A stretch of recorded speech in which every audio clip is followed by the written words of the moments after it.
Still fucking with you. Still waters run deep. Guess who's back? It's summer, yeah. Fresh out of jail, and I'm looking for a come up. Yeah. Oh, can't you tell I'm rapping for the gangsters and thugs all around the world? I'm still in the streets with the Lobos, girl. It's still blue flame, nigga. AK, nigga. City with no pity, you know we go dumb, nigga. I had to pay homage to my OGs. Shout out Compton, but this Long Beach. I keep hearing that I was asleep. Damn. Like a giant, I rose to my feet, and I'm world class racking.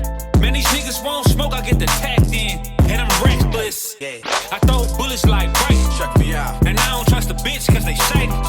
Still smoking Snoop Dogg leaves. Khaki still cuff with the crease, It's nigga. summer, yeah. Fresh out of jail, and I'm looking for.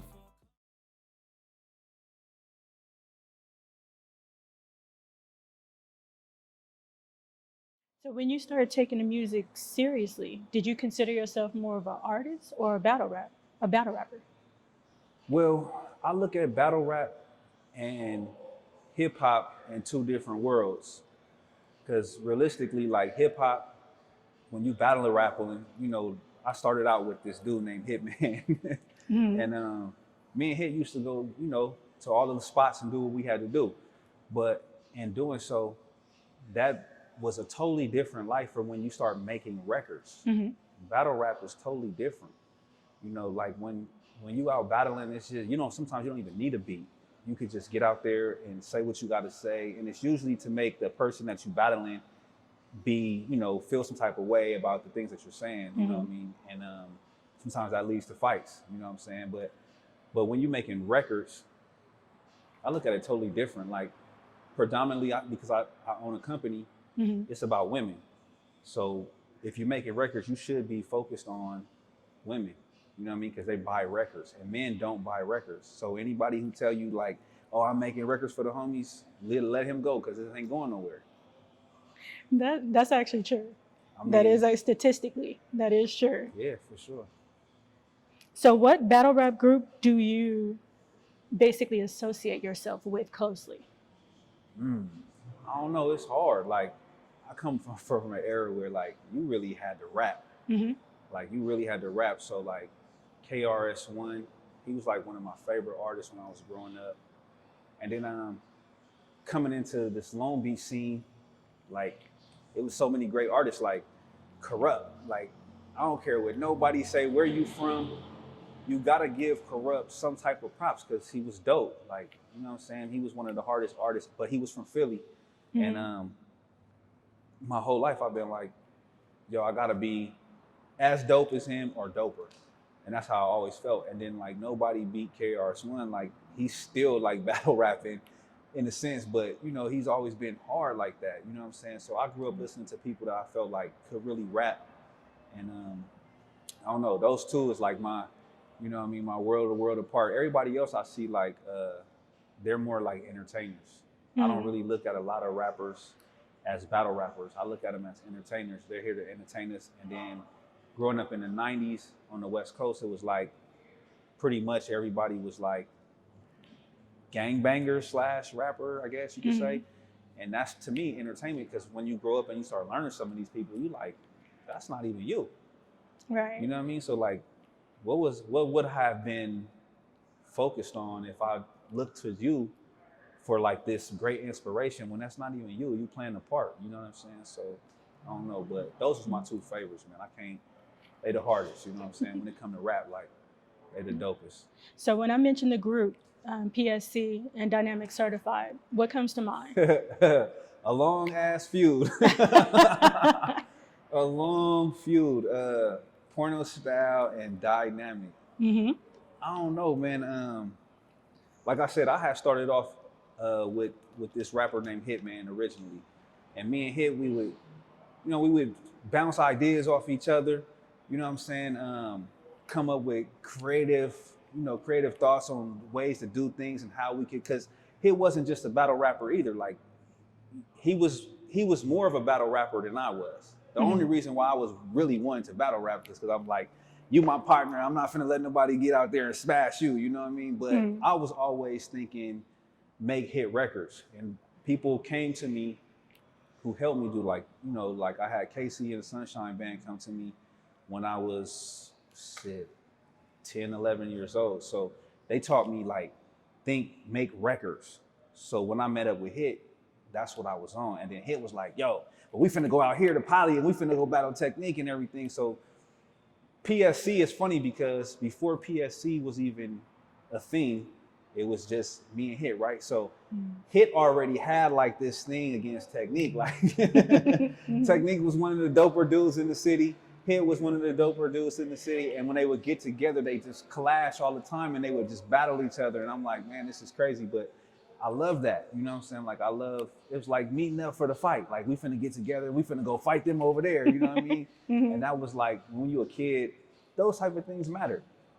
And it's crazy because we all grew apart. And then when H.I.T got with Being and GB and E Money and all of them, and they became a porno style clique, like, they carried this feud over to, you know what I mean, to wanting to, I guess, battle Dynamic, because Dynamic was on because of Snoop. Like, Snoop, his group was Dynamic certified pretty much, and Technique was like one of the leading dudes of it. And he ended up leaving that group and became a part of another group, the LBC crew. So Snoop was handpicking people, and he's somebody that was handpicked. So I don't know if the camaraderie was that, you know what I mean? But, you know, like that, if you asking me about them too, like, it's been a long feud, like maybe 20 years. Like, like, man, you're not better than me, you know what I mean? And that's what I think whenever I think them people, man. Like, but it was great times though, like coming up in the 90s, early 2000s.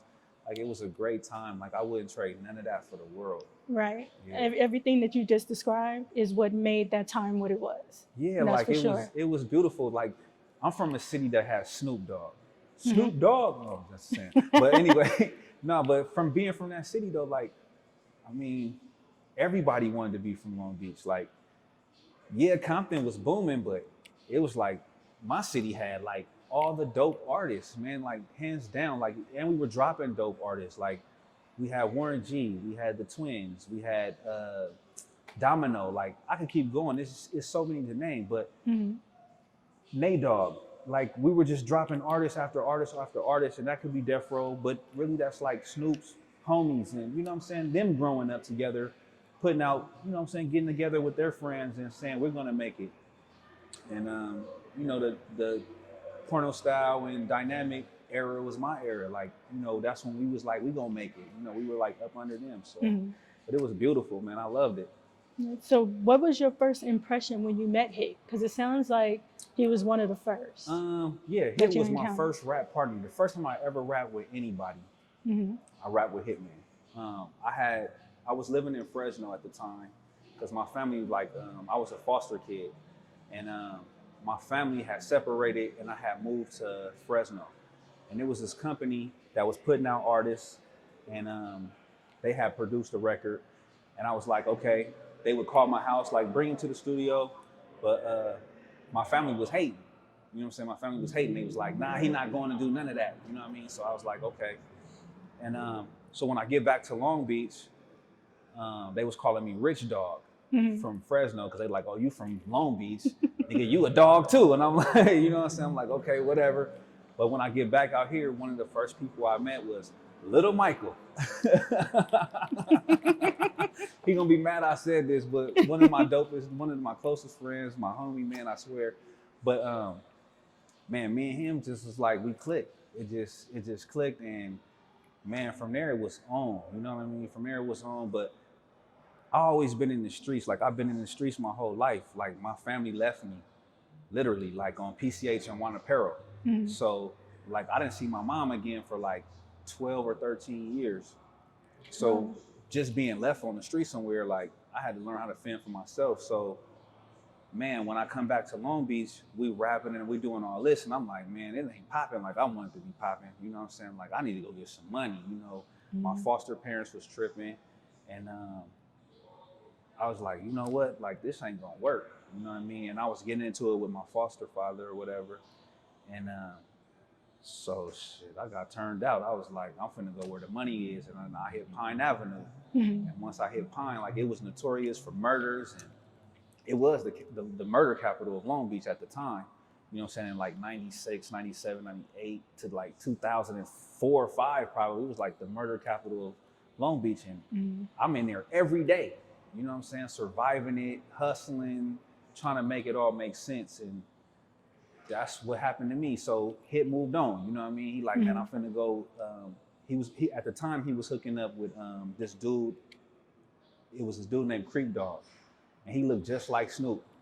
And he would come to school. He looked just like Snoop Dogg. So everybody, oh my God, it's Snoop or whatever, right? Rest in peace, because my guy just died a couple of years ago or last year. But really, really good dude, really intelligent, and Interbeing, Molino. And he was like, yo, man, I want you to come be a part of this group that I'm doing, but it's Snoop Dogg's brother. And I'm like, Bean? I'm like, I don't already play basketball against him. I'm like, okay.